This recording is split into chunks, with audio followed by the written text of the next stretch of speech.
there are two things Nebraska needs to work on during their bye week. Nebraska's 3-1 heading into the bye week. They've got Michigan State on October 4th, but there's a couple things they need to get squared up before they face the Spartans. Number one for me is on the defensive side of the ball. You have to find guys that are willing to get downhill and fit in the run game. I think the defensive line is not nearly as bad as people want to think it is after the Michigan game, although it certainly can improve as well, especially if you've got guys that can go from just not getting beat to actually making dynamic plays on the defensive line. I think they've got bodies that are capable of it. They need to actually start making those plays.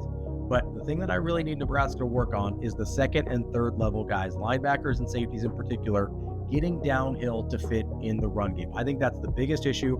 I think that's what led to the explosive runs against Michigan. And for me, if Nebraska can shore that up, they'll be in much, much better shape. We know how good the pass defense is. It's about shoring up those explosive run plays. And if the guys that are currently playing can't do it, you got to put guys into the game that can, or switch up the scheme a little bit to help them out. I think that's very doable during the bye week. The second thing is on offense. I think Nebraska needs to hammer their RPO during the bye week so they're super comfortable with it heading into the rest of the season. We saw against Michigan, the tackles for Nebraska in particular struggled with some of the pass rush from Michigan.